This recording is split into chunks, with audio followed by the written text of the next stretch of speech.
오늘은요, 정말 놀라울 정도로 흥미로운 생물들을 함께 살펴보려고 합니다. 지금도 살아있는 동물부터 이미 사라져버린 멸종 동물들까지 여러분을 시간을 넘나드는 동물 여행으로 안내할게요. 혹시 이 영상을 처음 보시는 분 계신가요? 그렇다면 구독과 좋아요, 알림 설정 부탁드려요. 장엄한 거대 코끼리부터 멕시코의 그리즐리 매머드, 그리고 틸라신이나 전설 속 동물 같지만 실제 존재했던 시베리아 유니콘까지, 게다가 이미 사라진 놀라운 종들, 예를 들어 피레네 아이벡스나 아일랜드 자이언트 엘크 같은 동물들까지도 함께 만나보겠습니다. 38위, 거대 코끼리. 우리가 코끼리라고 하면 보통 지금 지구에 살고 있는 큰 육상동물을 떠올리죠. 겉보기에는 그렇게 특별해 보이지 않을 수도 있어요.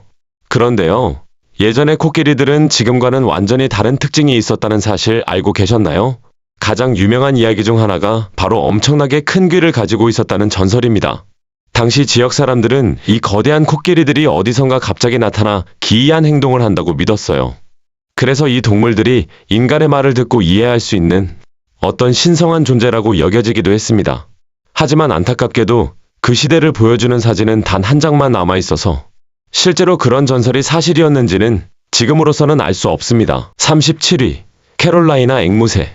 캐롤라이나 앵무새는 북미 대륙의 평원에 살던 유일한 토종 앵무새였습니다. 아주 드물게 캐나다 남쪽까지 날아가기도 했지만 대부분은 따뜻한 지역에 머물렀죠. 이 앵무새들은 수백만 마리가 떼지어 다니는 매우 사회적인 새였고 주로 열매나 씨앗을 먹고 살았습니다.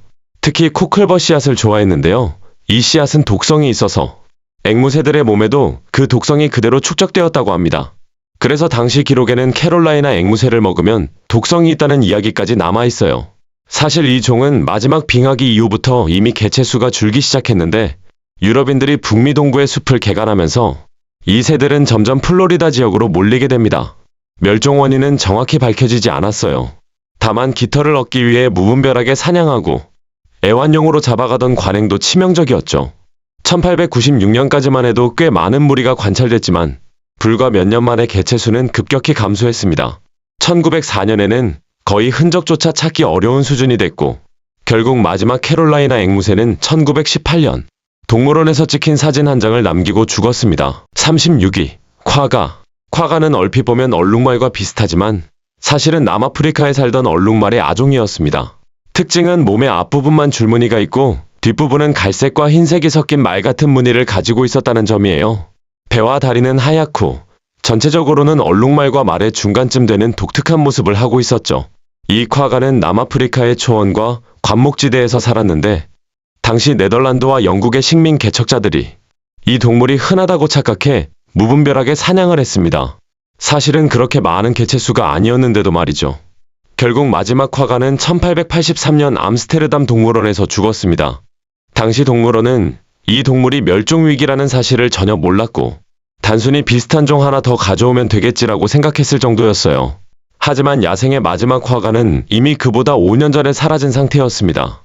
그 사실이 알려지면서 콰가는 완전히 멸종된 종이 됐습니다. 오늘날에는 선택적 교배 프로그램을 통해 콰가와 가장 가까운 얼룩말을 교배해 외형적으로 콰가와 비슷한 개체를 다시 만들어내는 노력이 진행되고 있습니다. 35위, 툴라치 왈러비. 툴라치 왈러비는 남호주 초원에 살던 몸집이 작고 우아한 체형을 가진 아주 아름다운 왈러비 종이었습니다. 몸에는 섬세하고 고운 무늬가 있어서 당시에도 가장 품위 있는 왈러비라는 평가를 받았죠. 하지만 1846년 무렵부터 인간의 침입이 본격적으로 시작되면서 이들의 개체수는 빠르게 줄어들기 시작합니다. 1920년대에 들어서자 개체수는 급격히 감소했고 결국 멸종위기 수준까지 몰렸죠. 마지막 희망을 걸기 위해 과학자들은 남아있던 14마리를 모아 번식 프로그램을 시도했습니다. 그런데 이 과정에서 무려 10마리가 포획 과정에서 죽어버렸고 남은 4마리만 동물원으로 옮겨질 수 있었습니다. 툴라치 왈러비가 야생에서 마지막으로 목격된 건 1924년이었고 확실한 멸종 시점도 그 해로 기록되어 있습니다. 당시 마지막으로 남아있던 암컷 한 마리가 포획 상태에서 죽으면서 이 종은 역사 속으로 사라지게 됐습니다. 하지만 흥미로운 점은 1970년대까지도 봤다는 비공식 목격담이 꾸준히 이어졌다는 거예요. 정식 기록은 아니지만 사람들은 마지막까지 이 종이 어딘가에 살아있으리라 믿고 싶어 했던 거죠. 34위, 스텔러의 바다소. 스텔러의 바다소는 1741년 독일 출신의 자연학자 게오르크 비렐름 스텔러가 베링해의 코만도르스키 제도에서 처음 발견한 동물로 그의 이름을 따서 스텔러의 바다소라고 불리게 됐습니다. 이 생물은 움직임이 느리고 몸무게는 최대 11톤, 몸 길이는 약 7.9에서 9m까지 자랄 정도로 정말 거대한 해양 포유류였어요. 하지만 너무 온순하고 속도가 느려서 사냥꾼들에게는 그야말로 쉬운 먹잇감이었습니다. 당시는 고기와 두꺼운 가죽이 귀한 자원이었기 때문에 유럽인들이 발견하자마자 무차별적으로 사냥을 시작했고, 안타깝게도 발견된 지 27년 만에 완전히 멸종하고 말았습니다. 스텔러의 바다소는 두꺼운 가죽 덕분에 날카로운 암초나 얼음에서도 몸을 보호할 수 있었지만 또 그만큼 부력이 높아서 물속 깊이 잠수도 잘하지 못했어요.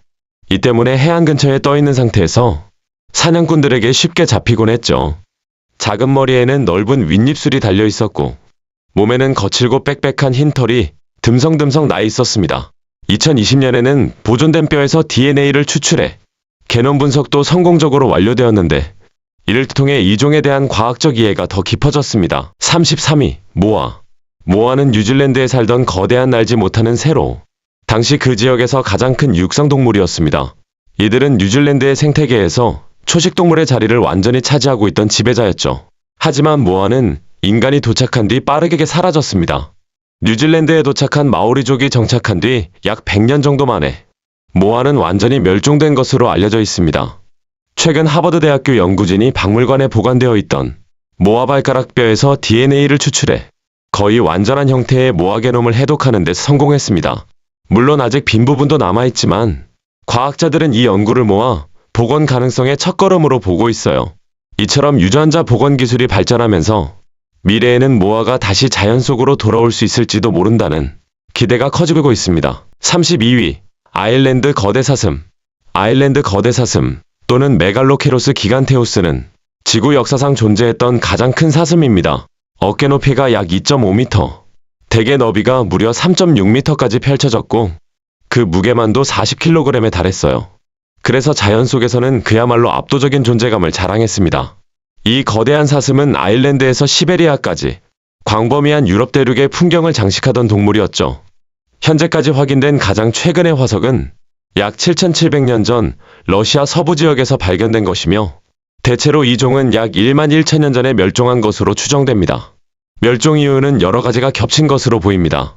사람들의 과도한 사냥, 기후변화로 인한 서식지 파괴, 그리고 무엇보다도 너무 큰 뿔이 문제가 됐을 가능성이 커요. 이 거대한 뿔 때문에 숲을 지나 도망치거나 포식자로부터 빠르게 움직이는데 어려움을 겪었을 거라는 분석이 많습니다. 그럼에도 불구하고 이 거대 사슴은 여전히 과학자들에게는 가장 매력적이고 신비로운 고대 동물 중 하나입니다. 유전자 복원 기술이 발전된다면 언젠가 이 웅장한 사슴이 다시 등장할 수 있을지도 모른다는 희망도 꾸준히 제기되고 있습니다. 31위 오록스. 오록스 또는 항명보스 프리미제니우스는 지금 우리가 알고 있는 모든 소의 조상이라고 할 수 있는 동물입니다. 유럽 생태계에 막대한 영향을 끼쳤고 인류 역사에서도 정말 중요한 역할을 했던 종이죠. 오록스는 어깨 높이가 약 1.8m까지 자랄 정도로 크고 길게 뻗은 거대한 뿔을 가지고 있었습니다. 과거에는 유럽, 인도, 북아프리카까지 정말 넓은 지역을 돌아다녔던 대형 초식동물이었어요. 하지만 플라이스토세 후기에 들어서면서 지나친 사냥, 그리고 서식지 파괴 때문에 개체수가 급격히 줄어들었고 결국 1627년 폴란드 야쿠르 숲에서 마지막 한 마리가 죽으면서 완전히 멸종되었다고 기록되어 있습니다. 다행히 이 동물의 유전적 흔적은 지금도 살아남아 있어요. 2008년에는 타우루스 프로젝트라는 프로그램이 시작됐는데 과거 오록스와 외형과 성향이 비슷한 소들을 선별해 교배해서 오록스와 가장 흡사한 형태를 되살리려는 시도가 이어지고 있습니다. 과학기술이 계속 발전하면 언젠가는 이 고대의 웅장한 소가 다시 유럽의 숲을 누비는 모습을 볼 수도 있을지 모릅니다. 30위 피레네 아이벡스. 피레네 아이벡스는 멸종된 뒤 세계 최초로 복제에 성공한 동물로도 잘 알려져 있습니다. 이 아름다운 사념소는 수세기 동안 이어진 지나친 사냥 때문에 결국 2000년에 완전히 멸종하고 말았죠. 마지막으로 기록된 개체는 쓰러진 나무 아래에서 숨진 상태로 발견된 한 마리였어요. 이 아이벡스의 피부 조직 일부가 보존되어 있었고 과학자들은 여기서 DNA를 채취해 2003년에 복제 실험을 진행했습니다. 연구진은 이 DNA를 지병소의 난자와 결합해 총 208개의 배아를 만들었고 그중 단 한 마리가 실제로 태어나는 데 성공했습니다. 하지만 그 복제 아이벡스는 태어난 지 몇 분 만에 폐기능 이상으로 죽고 말았어요. 아주 짧은 생명이었지만 이 사건은 멸종된 동물을 되살릴 수 있다는 과학적 가능성을 보여준 엄청난 성과로 평가됩니다. 이 실험은 멸종보건 연구 분야에서 지금까지도 중요한 전환점으로 남아있고 이후의 보전 연구와 유전자 보건 기술 발전에 큰 영향을 주었다고 평가되고 있습니다. 29위 시베리아 유니콘. 시베리아 유니콘이라는 이름 때문에 많은 분들이 전설 속의 유니콘을 떠올리지만 사실 이 동물은 고대에 살았던 거대한 코뿔소 종류입니다. 이 시베리아 유니콘은 약 36,000년 전까지 존재했던 동물로 몸무게가 최대 4톤에 달했고 머리에는 커다란 단일뿔이 나 있었다고 알려져 있습니다. 앞에서 보면 거의 살아있는 불도저처럼 보였겠죠? 이 거대한 코뿔소는 주로 스텝지대의 풀을 먹고 살았고 하루 종일 초원을 깎아먹는 풀 깎는 기계처럼 엄청난 양의 식물을 섭취하며 생존했다고 해요. 하지만 아름다운 전설 속 유니콘과는 달리 시베리아 유니콘은 기후변화에 적응하지 못해 멸종하게 됩니다. 기온이 떨어지고 먹이가 줄어들면서 점점 살아남기 힘들어진 거죠. 한동안 이 동물은 전설에 가까운 존재처럼 여겨졌지만 2018년 과학자들이 DNA 분석에 성공하면서 이 고대 생물의 정체가 더 명확히 밝혀졌습니다. 그리고 최근까지도 유전체 분석 연구가 이어지면서 이 동물을 복원할 가능성도 조금씩 논의되고 있습니다. 이 연구는 단순히 멸종 생물을 되살리는 의미를 넘어서 오늘날 위기에 처한 코뿔소를 보존하는 데에도 중요한 단서를 제공할 수 있는 매우 의미 있는 작업으로 평가돼요. 28위 틸라신. 많은 분들이 멸종된 동물을 되살린다고 하면 바로 공룡을 떠올리실 텐데요. 사실 공룡의 DNA는 너무 오래되어 크게 손상돼 있기 때문에 현 기술로는 복원이 거의 불가능합니다. 그래서 과학자들이 지금 가장 집중하고 있는 건 바로 더 최근에 멸종한 동물들. 그 대표적인 예가 바로 틸라신, 일명 타스마니아 타이거입니다.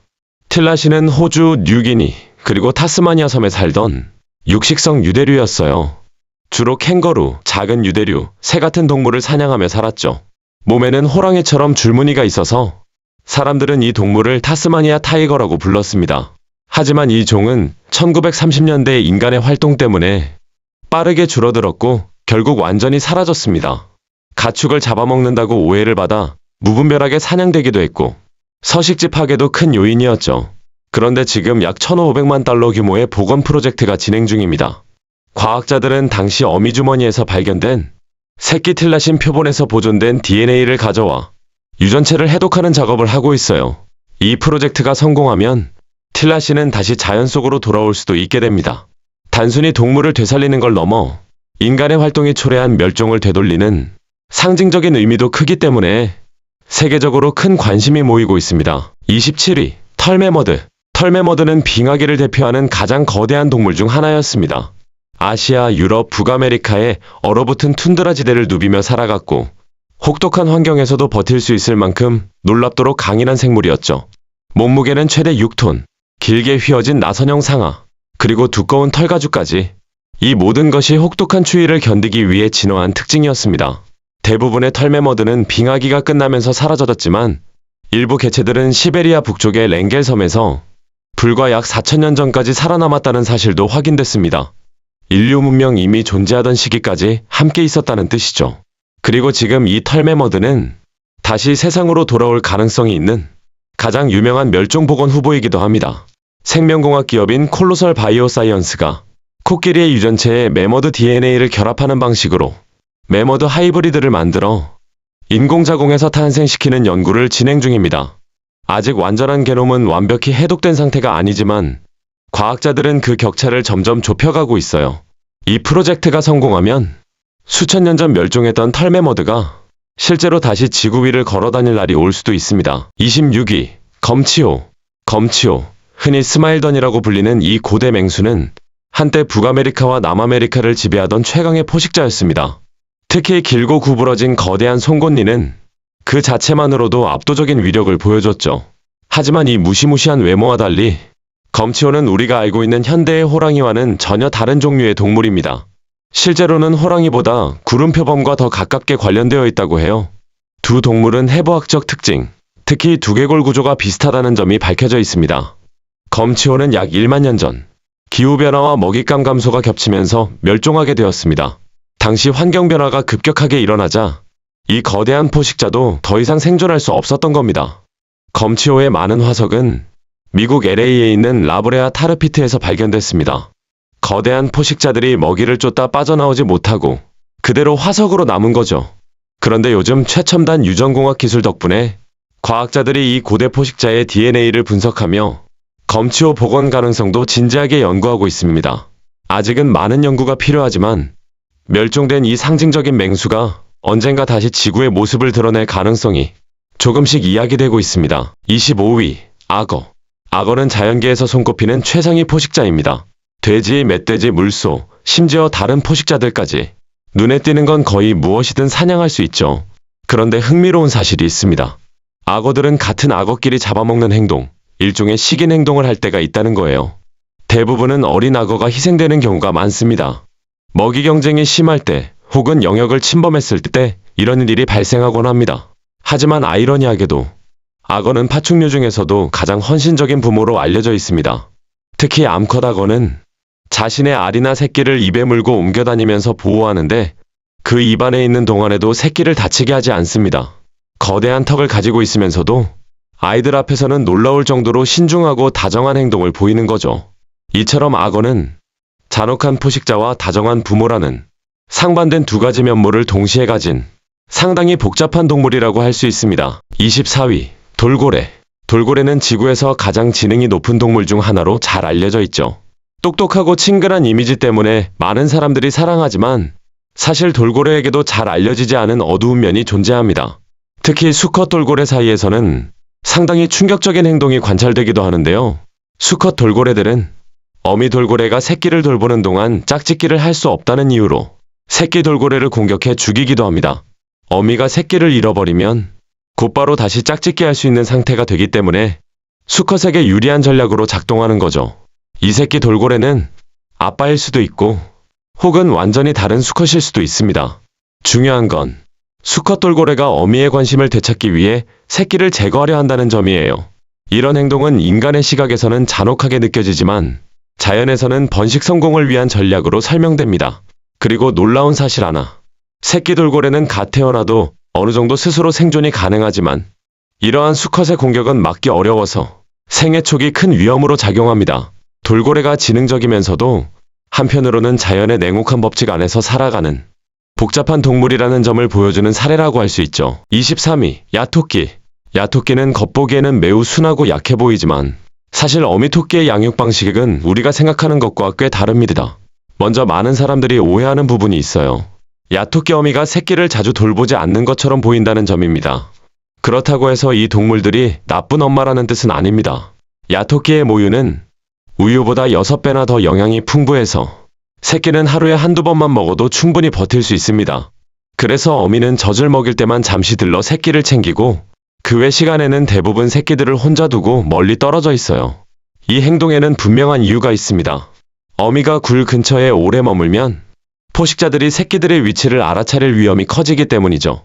그래서 어미는 일부러 새끼와 떨어져 지내며 포식자로부터 굴을 숨기는 전략을 선택한 겁니다. 그리고 또 흥미로운 사실 하나.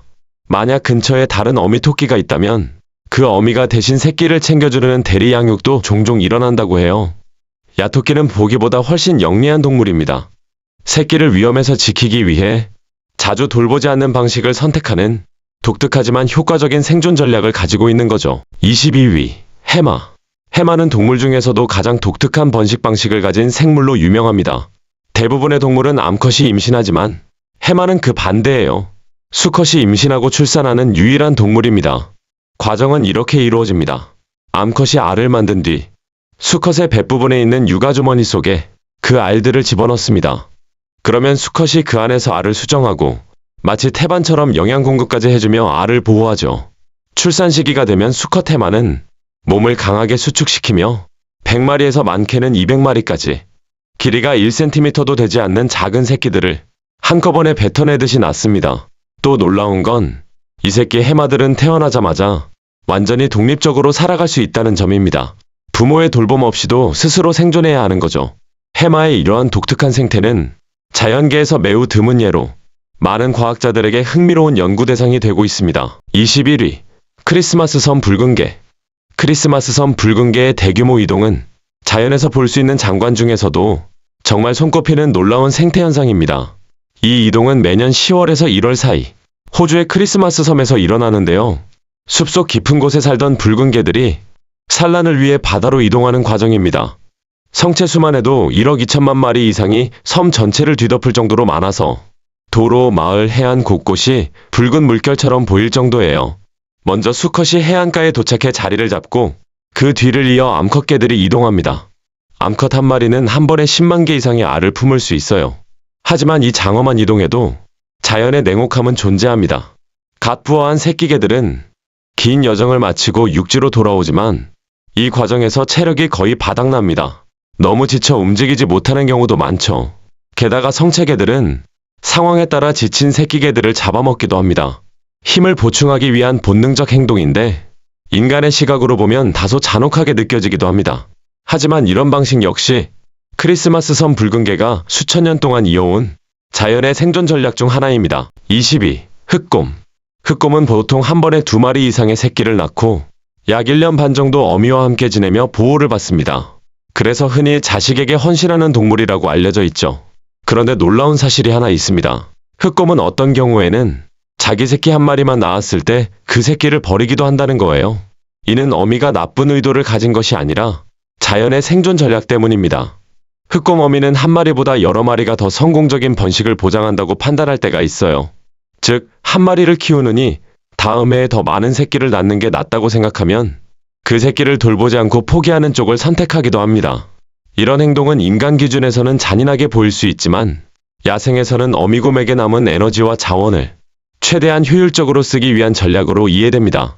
결국 흑곰에게 중요한 건 당장 눈앞에 한 마리가 아니라 더 많은 번식 성공 가능성이기 때문입니다. 19위. 판다. 사람들에게는 귀엽고 사랑스러운 이미지로 유명한 판다지만 사실 어미 판다는 동물들 사이에서 좋은 엄마로 평가받지 못합니다. 그 이유는 바로 쌍둥이 양육 방식 때문이에요. 판다는 한 번에 새끼를 2마리 낳는 일이 흔하지만 현실적으로 어미 판다가 2마리를 동시에 돌보는 건 거의 불가능합니다. 갓 태어난 판다 새끼는 몸무게가 100g도 되지 않을 만큼 작고 스스로 아무것도 할 수 없기 때문에 어미의 지속적인 돌봄이 절대적으로 필요하죠. 하지만 어미 판다는 그 많은 시간을 2마리에게 나눠주기 어렵습니다. 그래서 결국 더 건강하고 강한 한 마리만 선택해 돌보고 나머지 한 마리는 포기하게 됩니다. 이 선택은 잔인하게 보이지만 야생에서 살아남기 위해서는 어미가 선택을 할 수밖에 없습니다. 한 마리를 제대로 키우는 것이 2마리를 모두 잃는 것보다 낫다는 자연의 법칙이 작용하는 거죠. 게다가 판다는 세상에서 유일한 육식동물 체질의 초식동물이라 매일 대량의 대나무를 먹어야 합니다. 먹이를 구하는데도 많은 시간을 써야 하니 2마리의 새끼를 계속 돌볼 여유가 없어요. 또 한 가지 문제는 어미 판다가 워낙 몸집이 크기 때문에 자고 있을 때 새끼를 깔아뭉개거나 발로 밟는 사고가 종종 발생한다는 점입니다. 새끼를 자신의 털뭉치로 착각하는 경우도 있어요. 이 모든 이유 때문에 판다는 자연계에서 양육 능력이 낮은 동물로 분류되기도 합니다. 18위. 햄스터. 작고 둥글둥글한 모습 때문에 많은 사람들이 햄스터를 완전히 무해하고 귀여운 동물로 생각하죠. 하지만 햄스터에게도 자연 상태에서 나타나는 놀랍고 때로는 충격적인 행동이 있습니다. 특히 어미 햄스터에게서는 간혹 자기 새끼를 먹어버리는 행동, 즉 포식 행동이 나타날 때가 있어요. 겉으로 보기엔 잔혹하지만 이 행동에는 분명한 이유가 있습니다. 먼저 스트레스가 큰 원인입니다. 햄스터는 아주 작은 자극에도 예민하게 반응하는 동물인데 낯선 냄새, 과한 소음, 손이 많이 닿는 환경 등이 스트레스를 유발하면 어미는 새끼를 키우기 어렵다고 판단해 일부 새끼를 제거하는 선택을 하기도 합니다. 또 하나의 이유는 모유 부족입니다. 햄스터가 너무 많은 새끼를 낳았을 경우 모두를 건강하게 길러낼 만큼의 젖이 충분하지 않은 경우가 많아요. 이럴 때 어미는 전체 새끼의 생존율을 높이기 위해 일부를 희생시키는 쪽을 선택하기도 합니다. 사람의 기준으로 보면 받아들이기 어렵지만 야생의 법칙 속에서는 어미 햄스터가 남은 새끼들을 살리기 위한 전략 중 하나라고 볼 수 있습니다. 17위. 하마. 하마는 지상에서 가장 큰 포유류 중 하나로 겉보기에는 느리고 순한 동물처럼 보이지만 실제로는 아프리카에서 가장 위험한 동물로 꼽힐 만큼 예민하고 공격적인 면을 가지고 있습니다. 그런데 놀랍게도 하마는 새끼를 향해서는 매우 헌신적인 부모이기도 합니다. 어미 하마는 언제나 새끼를 지키기 위해 포식자에게 맹렬하게 돌진하며 자기 몸으로 가려 보호하려 하죠. 하지만 역설적으로 그와 반대되는 행동도 관찰됩니다. 바로 우두머리 수컷 하마가 어린 새끼를 해치는 경우인데요. 이 행동의 정확한 원인은 아직 명확히 밝혀지지 않았지만 몇 가지 주요 가설이 있습니다. 첫 번째는 경쟁 제거 이론입니다. 우두머리 수컷이 젊은 개체가 자라서 자기 지위를 위협할 가능성을 미리 차단하려는 행동이라는 것이죠. 두 번째는 과밀 방지 이론입니다. 하마는 일정 지역에 과도하게 모이면 먹이와 물 부족 문제가 생기기 때문에 우두머리 수컷이 개체 수를 조절하려는 본능적 행동이라는 해석도 있습니다. 하마는 겉보기와 달리 감정 표현을 예측하기 어려운 동물입니다. 평소엔 느긋하고 순하게 보이다가도 위협을 느끼면 바로 공격적으로 변하죠.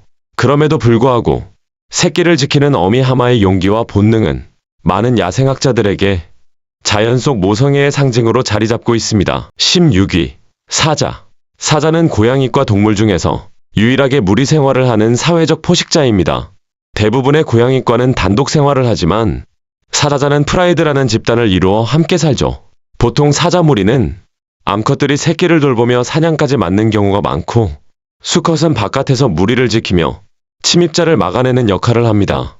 그래서 사자는 강한 가족애를 가진 동물이라는 이미지가 강합니다. 하지만 이 프라이드 안에도 아주 복잡하고 냉혹한 규칙이 존재합니다. 특히 새로운 수컷이 무리를 차지하면 가장 먼저 하는 행동 중 하나가 이전 우두머리 수컷의 새끼들을 모두 죽이는 것입니다. 이걸 영아 살해라고 하는데 사자 사회에서는 매우 흔히 일어나는 행동이에요. 왜 이런 일이 벌어질까요? 그 이유는 간단합니다. 암컷 사자는 새끼를 돌보는 동안 다시 임신할 수 없기 때문입니다. 그래서 새로운 우두머리 수컷은 이전 수컷의 새끼를 없애 암컷이 다시 번식 가능한 상태로 돌아오도록 만들려는 거죠. 그리고 놀라운 건 암컷 사자들도 이 상황에서 새끼를 끝까지 지키지 않는다는 점입니다. 대부분의 암컷은 곧 태어날 자신의 다음 새끼의 생존을 우선시하기 때문에 현실적으로 저항하지 못하는 것이죠. 겉으로 보기에 당당하고 친밀해 보이는 사자 사회이지만 그 안에서는 자연의 냉혹한 번식 경쟁이 숨겨져 있습니다. 그럼에도 이 복잡한 구조 덕분에 사자 무리는 강력한 사회성을 유지하며 오랜 세월 아프리카의 최상위 포식자로 군림할 수 있었던 겁니다. 15위. 뻐꾸기. 뻐꾸기는 오랫동안 나쁜 부모의 대표적인 동물처럼 여겨져 왔습니다. 그 이유는 너무 유명하죠. 바로 자신의 알을 다른 새의 둥지에 몰래 맡기는 행동, 즉 탕란을 하기 때문입니다. 암컷 뻐꾸기는 번식기 동안 무려 25번 이상 다른 새의 둥지에 알을 낳을 수 있습니다. 하지만 그 알을 스스로 돌보지 않고 부모 역할을 전적으로 다른 새에게 떠맡겨요. 이 행동을 두고 비정한 본능이라고 말하는 경우도 많지만 사실 자연에서는 꽤 논리적인 전략입니다. 직접 둥지를 짓고 포식자를 피하고 새끼에게 먹이를 주는 모든 시간을 줄일 수 있기 때문이죠. 뻐꾸기 암컷은 탕란할 둥지를 선택할 때 상당히 치밀합니다. 둥지의 크기, 알의 색과 무늬를 확인해 자신의 알과 가장 비슷한 둥지를 고르고 그 집 주인이 잠시 자리를 비운 순간 눈 깜짝할 사이에 자신의 알을 두고 갑니다. 뻐꾸기의 알은 겉보기에는 그 둥지의 원래 알과 거의 구분이 안 되지만 실제로는 더 크고 더 튼튼합니다. 그래서 둥지 주인인 다른 새는 자신의 알과 바꿔치기 된 것도 눈치채지 못한 채 뻐꾸기 새끼를 열심히 돌보게 됩니다. 그리고 더 놀라운 건 뻐꾸기 새끼의 본능입니다. 부화하자마자 뻐꾸기 새끼는 둥지 안에 있는 원래 새끼들을 등으로 밀어서 바깥으로 떨어뜨립니다. 경쟁자를 없애야 부모 새가 자신에게 먹이와 관심을 온전히 쏟을 수 있기 때문이죠. 이 잔혹해 보이는 행동은 뻐꾸기가 야생에서 살아남기 위해 선택한 아주 오래된 생존 전략입니다. 14위. 나무 캥거루. 이제 정말 놀라운 동물을 만나볼 차례입니다. 바로 나무 캥거루. 영어로는 트리 캥거루라고 불리는 동물이에요. 대부분의 사람들이 캥거루라고 하면 평원에서 뛰어다니는 큰 몸집의 캥거루를 떠올리지만 나무 캥거루는 완전히 다릅니다. 이름처럼 숲속의 나무 위에서 생활하는 캥거루입니다. 이들은 호주 북부와 뉴기니의 열대우림에 살고 있는데 멀리서 보면 캥거루라기보다 통통한 곰이나 작은 우르수스처럼 보일 정도로 귀여운 외모를 가지고 있어요. 특히 어린 나무 캥거루는 짧은 주둥이, 둥근 귀, 부드러운 털 때문에 아주 사랑스러운 모습으로 유명합니다. 하지만 단순히 귀엽기만 한 동물은 아닙니다. 이들은 나무 생활에 적응하기 위해 다른 캥거루와는 전혀 다른 신체 구조를 갖추고 있어요. 예를 들어 뒷다리는 짧고 튼튼하게, 발바닥은 넓게, 그리고 발톱은 길고 날카롭게 진화했습니다. 이 덕분에 가파른 나무줄기를 꽉 잡고 올라갈 수 있고 나무 사이를 이동할 때 균형을 잡는 능력도 뛰어납니다. 풍성한 긴 꼬리도 균형을 잡는 데 큰 역할을 하죠. 그리고 놀라운 사실 하나. 겉보기에는 동글동글하고 귀여워도 이 동물은 근육량이 매우 많고 힘도 강해서 나무 위에서는 상당히 민첩하고 단단한 생존력을 보여줍니다. 나무 캥거루는 여전히 많은 부분이 미스터리로 남아있는 동물로, 특히 분포 지역이 험하고 접근이 어려워 학자들에게도 흥미로운 연구 대상이 되고 있습니다. 13위. 북극여우. 북극여우는 추운 북극 툰드라에서 살아가는 작고 영리한 포식자입니다. 몸 길이는 약 76cm, 꼬리는 30cm, 체중은 3에서 9kg 정도로 비교적 작은 동물이에요. 이들은 혹독한 환경을 견디기 위해 정교한 생존 전략을 갖추고 있습니다. 특히 땅속에 만드는 굴 시스템은 매우 복잡해서 입구와 출구가 여러 개 있고 여러 세대가 함께 사용하는 북극여우 마을처럼 보이기도 합니다. 북극여우는 혼자 사는 동물이 아니에요. 대부분 작은 가족 단위로 생활해서 광활한 북극에서 단 한 마리만 딱 떨어져 있는 경우는 흔치 않습니다. 하지만 이 동물의 가장 큰 매력은 역시 그 외모입니다. 북극여우의 털은 겨울이 되면 완전히 눈처럼 새하얗게 변하는데 이 아름다운 털 덕분에 보통 동물에 크게 관심 없던 사람들도 한눈에 반할 정도로 귀여운 모습을 보여줍니다. 이런 외모뿐 아니라 혹독한 환경에서도 살아남는 강한 적응력 때문에 북극여우는 과학자들이 특히 관심을 갖고 연구하는 동물 중 하나이기도 합니다. 12위. 빈투롱. 빈투롱은 영어로는 베어캣이라고도 불리는데 이름처럼 곰과 고양이가 섞인 것 같은 독특한 외모를 가지고 있습니다. 얼굴은 작은 곰을 닮았고 몸이나 움직임은 고양이과 동물에 더 가깝습니다. 게다가 아기 빈투롱은 특히 귀여워서 많은 사람들이 애완동물로 키울 수 있을까라고 생각하기도 하는데요. 실제로 일부 사람들은 빈투롱을 반려동물로 키우기도 합니다. 하지만 성체가 되면 상황이 완전히 달라집니다. 먼저 빈투롱은 야행성 동물입니다.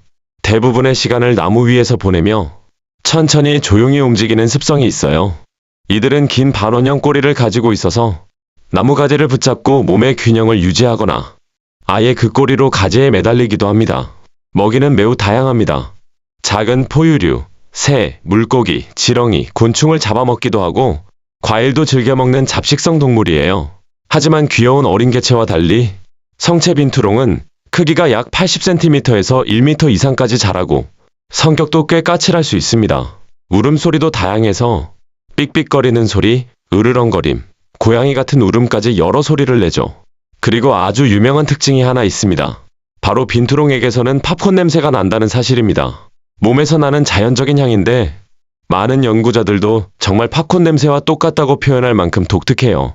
겉보기에는 포근하고 장난스러워 보이지만 빈투롱은 야생성도 강하고 성체 크기와 힘이 만만치 않기 때문에 반려동물로 키우기엔 사실상 적합하지 않은 동물입니다. 11위. 팔라스 고양이. 팔라스 고양이 혹은 마누리라고 불리는 이 고양이는 세상에서 털이 가장 풍성한 고양이로 유명합니다. 등 한가운데 1제곱센티미터 안에 최대 9,000가닥의 털이 빽빽하게 나 있을 정도예요. 개별 털 길이도 약 7.5cm까지 자랄 수 있어서 혹독한 추위를 견디는데 완벽히 적응한 고양이입니다. 그러나 이렇게 사랑스러운 외모와 달리 팔라스 고양이는 야생의 기질이 아주 강해 사람은 물론이고 심지어 자기 종족에게도 좀처럼 친절하지 않습니다. 이 고양이는 짝짓기철에만 짧게 서로 만나고 평소에는 철저하게 혼자 생활합니다. 야생 고동러라고 부를 정도로 사회성이 매우 낮은 고양이죠. 그리고 행동 패턴 역시 매우 영리합니다. 팔라스 고양이는 자신의 흔적을 남기지 않기 위해 새로 내린 눈 위를 절대 먼저 밟지 않으려는 습성이 있습니다. 대신 며칠이고 기다렸다가 염소나 사냥 같은 큰 동물이 지나간 뒤 그 발자국을 따라 조용히 이동하는 방식으로 자신의 위치를 숨깁니다. 이렇게 조심스럽고 야생성이 강한 동물이라 사람이 길들이는 것은 거의 불가능에 가깝고 전문가들도 가장 다루기 어려운 야생 고양이 중 하나라고 말할 정도예요. 하지만 특유의 둥근 얼굴, 풍성한 털, 그리고 다소 뾰로통해 보이는 표정 덕분에 전 세계적으로 매력적인 희귀종으로 사랑받고 있습니다. 10위. 라텔. 라텔은 세상에서 가장 두려움을 모르는 동물로 유명합니다. 체구는 작지만 성격은 그 반대로 정말 놀라울 정도로 용감하고 공격적이에요. 하이어나도 이기는 동물이라는 별명이 괜히 붙은 게 아니죠. 라텔의 가장 큰 무기는 바로 두꺼운 피부입니다. 사자나 표범 같은 대형 포식자가 물어도 피부가 워낙 질기고 유연해서 치명적인 상처로 이어지지 않는 경우가 많습니다. 공격을 받아도 쓱 빠져나와 반격할 수 있을 정도예요.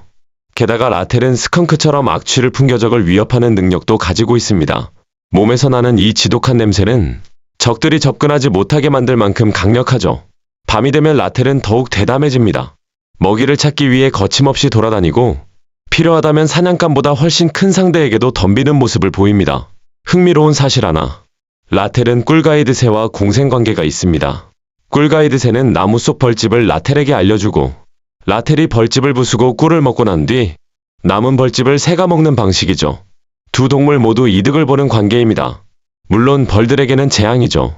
라텔은 작고 귀여운 외모와는 달리 공격성, 지능, 생존력 모두 매우 뛰어나서 전 세계에서 가장 강인한 동물 중 하나로 꼽히고 있습니다. 9위, 치타. 치타는 지상에서 가장 빠른 동물로 유명하죠. 특유의 검은 눈물 무늬와 날렵한 몸 덕분에 누가 봐도 속도에 특화된 포식자라는 걸 알 수 있습니다. 치타는 시속 130km까지 도달할 수 있고 출발 후 몇 초 만에 그 절반 속도에 도달할 정도로 엄청난 가속력을 자랑합니다.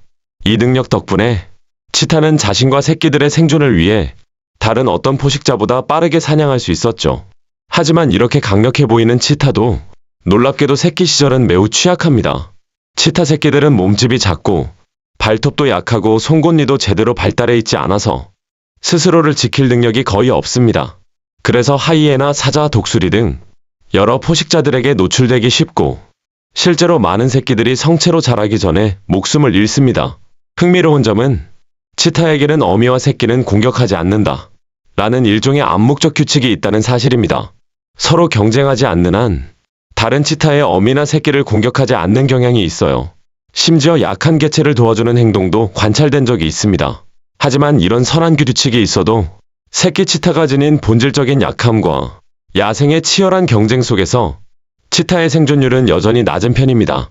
치타는 빠른 속도와 우아한 사냥 능력 뒤에 이처럼 극도로 취약한 가족 구조를 가진 아주 독특한 포식자라고 할 수 있습니다. 8위, 백사자. 사자라고 하면 대부분 황금빛 갈기와 카리스마 넘치는 외모를 떠올리죠. 사자는 아프리카 초원을 상징하는 가장 위험 있는 포식자 가운데 하나입니다. 그런데 놀랍게도 자연에서 완전히 하얀 사자, 즉 백사자가 발견된 적이 있습니다. 과학자들조차 처음엔 설마 자연계에 진짜 있을까? 하고 의심할 정도였어요. 1975년 야생동물 연구를 하던 두 명의 아프리카 연구자가 수년간의 탐색 끝에 드디어 몇 마리의 백사자 새끼를 발견했습니다. 설화나 전설로만 존재하던 동물이 실제로 나타난 순간이었죠. 백사자는 알비노가 아니고 희귀한 열성 유전자 때문에 털이 눈처럼 새하얗게 보이는 종입니다. 게다가 눈은 파란색이나 금색을 띠고 있어서 외모만 보면 거의 신화 속 동물 같습니다. 하지만 이 발견 때문에 백사자들은 오히려 큰 위기에 처하게 됩니다. 백사자가 너무 희귀하고 아름답다 보니 사람들은 이 새끼들을 종 보전을 이유로 들며 자연에서 빼내 보호구역이나 시설로 옮기기 시작했습니다. 야생에서 자유롭게 살던 새끼에게는 매우 잔인한 일이었지만 당시에는 그 방법밖에 없다고 생각했던 거죠. 현재 백사자의 개체 수는 전 세계에 약 100마리 정도, 그중 야생에 남아있는 개체는 약 15마리 뿐입니다. 나머지는 모두 사육시설이나 보호구역에서 지내고 있어요. 이렇게 백사자는 자연이 만든 가장 희귀하고 신비로운 사자이자 지금도 철저한 보호를 받고 있는 멸종위기 동물 중 하나입니다. 7위, 카리브해 바다몽크물범. 카리브해 바다몽크물범은 한때 멕시코만과 카리브해 일대에서 가장 흔하게 볼 수 있었던 바다 표범이었습니다. 수십 마리씩 무리를 이루고 어류와 갑각류를 잡아먹으며 사람들에게도 비교적 친근한 동물로 알려져 있었죠. 하지만 이런 성격과 행동이 오히려 이들의 생존을 위협하게 됩니다. 카리브해 바다몽크물범은 움직임이 느리고 호기심이 많고 사람을 두려워하지 않는 성격이었어요. 이 때문에 인간 사냥꾼들에게 그야말로 쉬운 먹잇감이 됐습니다. 특히 1800년대 이후 유럽과 미국의 사냥꾼들이 몰려오면서 상황은 더욱 심각해졌습니다. 기름 추출을 위해 잡아 죽이고 고기와 가죽을 얻기 위한 상업적 포획이 이어졌고 서식지 주변의 어획 경쟁으로 먹이가 줄어들면서 개체수는 빠르게 감소했습니다. 1850년대에는 이미 이대로 가면 멸종한다는 경고가 나올 정도였고 1886년 조사에서는 작은 섬 주변에 모여있던 수십 마리를 학술 표본 제작을 이유로 사냥해 한 번에 42마리를 포획하는 일도 있었습니다. 결국 20세기 중반에 이르러 야생 개체는 거의 남지 않았습니다. 마지막 공식적인 목격은 1952년 콜롬비아 해역에서 기록된 것이었고 그 이후로 단 한 번도 확인된 적이 없습니다. 지금 세상에는 이 물범의 박제된 표본 2점만 남아있을 뿐이고 둘 다 영국 박물관에 보관되어 있습니다. 한때 카리브해를 가득 메웠던 바다몽크 물범은 이렇게 기록과 사진 몇 장만 남긴 채 완전히 역사 속으로 사라지게 됐습니다. 6위, 도도. 도도새는 한때 인도양의 작은 섬, 모리셔스에 살던 대표적인 멸종조류입니다. 사람들에게는 날지 못하고 둔하고 우스꽝스럽다는 이미지로 알려져 있지만 사실 도도는 그 생태가 제대로 기록되기도 전에 너무 빠르게 사라져버린 비극적인 종입니다. 최근 몇 년간 과학자들은 놀라운 성과를 냈습니다. 바로 도도새의 전체 유전체를 해독하는 데 성공한 겁니다. 이 연구는 덴마크 박물관에 보관되어 있던 매우 잘 보존된 도도 표본에서 DNA를 추출해 이루어졌어요. 이 덕분에 도도를 복원할 수 있을까라는 질문이 이제는 단순한 상상이 아니라 실제로 논의되는 과학적 목표가 되었습니다. 하지만 문제도 많습니다. 도도는 조류이고 조류는 포유류와 달리 인공수정 대리모 시스템을 적용하기 매우 어렵다는 큰 기술적 난관이 있어요. 양 클론 돌리처럼 복제가 쉬운 구조가 아니기 때문에 단순히 DNA가 있다고 해서 바로 되살릴 수 있는 종은 아닙니다.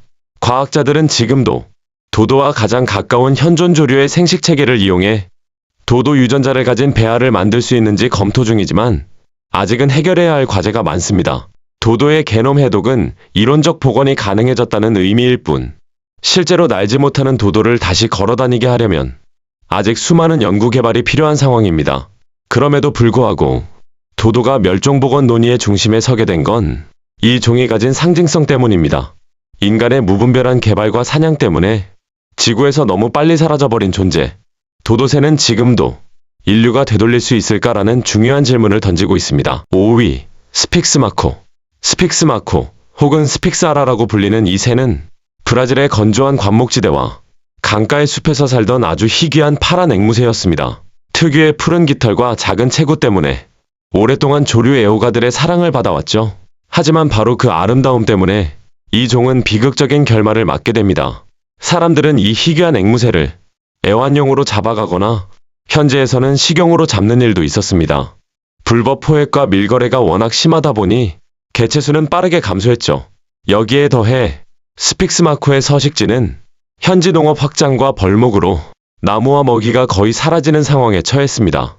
결국 자연에서는 더 이상 스스로 번식하고 살아남기 어려워졌습니다. 20세기 말에는 야생에서 남아있는 개체가 고작 70마리 수준까지 떨어졌고 21세기 초에는 야생 개체가 완전히 사라졌습니다. 지금 존재하는 스픽스 마코는 모두 보호시설이나 사육 환경에서만 살아가고 있어요. 현재 여러 보전 단체들이 사육 개체를 이용해 복원 프로그램을 진행 중이지만 스픽스 마코가 다시 야생으로 돌아가기까지는 아직 해결해야 할 과제가 많습니다. 아름답고 희귀한 만큼 인간의 탐욕과 개발의 피해를 그대로 받은 대표적 멸종종으로 스픽스 마코는 지금도 많은 교훈을 남기고 있습니다. 4위, 핀타섬 거대거북. 핀타섬 거대거북은 갈라파고스 제도에서 서식했던 여러 종류의 거대거북 중 하나로 한때는 섬 곳곳을 자유롭게 돌아다니며 생존했던 종입니다. 하지만 인간이 섬에 도착한 뒤 상황은 급격하게 바뀌기 시작했습니다. 선원들과 어부들은 긴 항해 동안 먹을 식량을 확보하기 위해 거대 거북을 대량으로 잡아 배에 실어갔습니다. 이 거북은 몇 달 동안 물 없이도 살 수 있었기 때문에 사람들에게 완벽한 항해 식량으로 취급됐죠. 그러는 사이 핀타섬의 거북들은 빠르게 사라졌고 섬의 생태계도 크게 훼손되었습니다. 그런데 이 모든 것이 끝난 줄 알았던 1972년 세계는 믿기 어려운 소식을 듣습니다. 핀타섬에서 마지막 생존 개체 한 마리가 발견된 겁니다. 그 거북이 바로 전 세계에서 유명한 외로운 조지입니다. 조지는 핀타섬 거대 거북의 유일한 생존자였기 때문에 보전 생물학의 상징 같은 존재가 됐습니다. 학자들은 조지를 살리기 위해 다른 섬에서 유전적으로 가까운 거북들을 데려와 짝짓기를 시도했지만 조지는 끝내 번식에 성공하지 못했습니다. 일부 학자들은 조지가 불임이었을 가능성도 제기했습니다. 결국 조지는 평생을 혼자 살다가 2012년에 세상을 떠났습니다.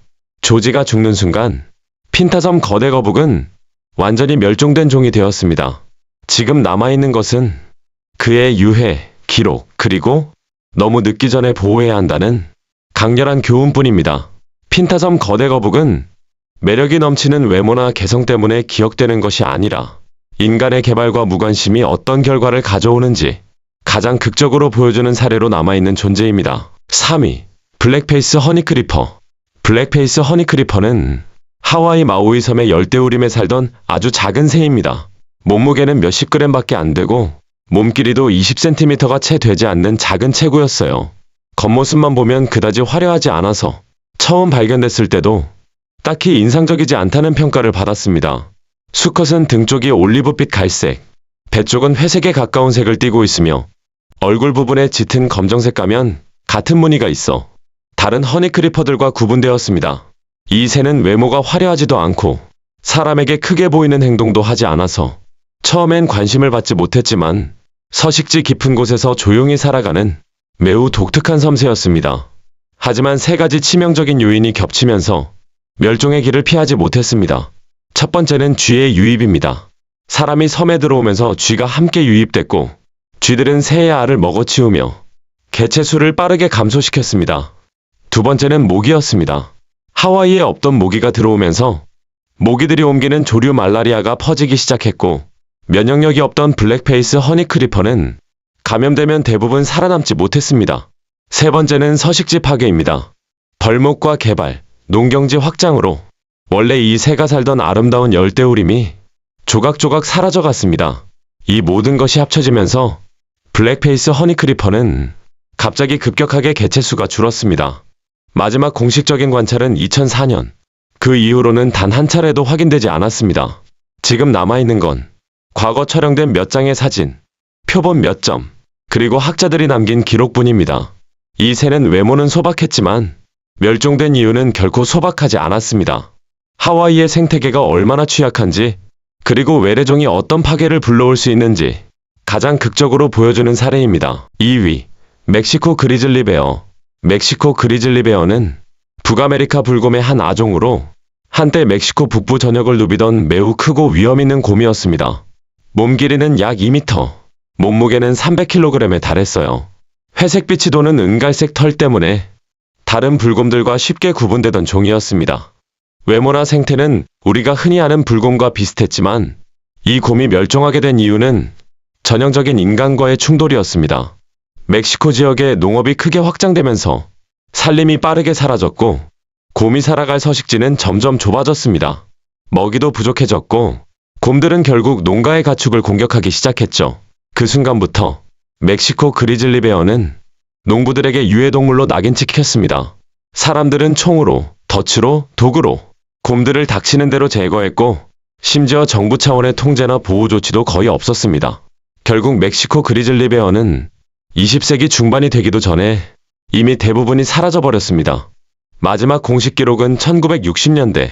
하지만 그 무렵에는 이미 사실상 야생개체가 존재하지 않았다고 봐야 한다는 의견이 많습니다. 사실상 멸종선언이 떨어질 때에는 이미 돌이킬 방법이 없었던 거죠. 멕시코 그리즐리 베어는 특히 인류의 농경 확장이 대형 포식자에게 어떤 결과를 가져오는지 가장 대표적인 사례로 남아 있습니다. 지금은 이 종이 찍힌 오래된 사진 몇 장과 표본 몇 개만이 과거 존재의 흔적을 보여주고 있을 뿐입니다. 1위, 여행비둘기. 여행비둘기는 한때 지구에서 가장 개체 수가 많은 새로 알려져 있었습니다. 미국과 캐나다 동부의 하늘을 수억 마리의 여행비둘기 떼가 뒤덮을 정도였고 이 새가 지나가는 동안 하늘이 완전히 어두워질 정도로 엄청난 규모를 자랑했죠. 하지만 이처럼 번성하던 종이 불과 몇십 년 만에 완전히 사라져버렸습니다. 그 이유는 너무 명확합니다. 바로 인간의 무분별한 사냥과 서식지 파괴였습니다. 유럽인들이 북미 대륙에 대거 정착하면서 동부의 울창한 숲은 농경지와 도시 개발을 위해 빠르게 사라졌습니다. 여행비둘기가 먹고 살던 나무 열매와 숲이 없어지자 개체수는 자연스럽게 감소하기 시작했습니다. 그러나 더 치명적이었던 건 상업적 대량 사냥이었습니다. 당시 사람들은 여행 비둘기를 값싸고 쉽게 잡을 수 있는 완벽한 식량으로 여겼습니다. 총으로 쏘고 그물로 덮고 심지어 연기를 피워 나무 위에서 떨어뜨리는 방식까지 온갖 방법으로 무차별 포획이 이루어졌습니다. 그 결과 수억 마리였던 개체수가 몇십 년 만에 바닥을 드러내기 시작했습니다.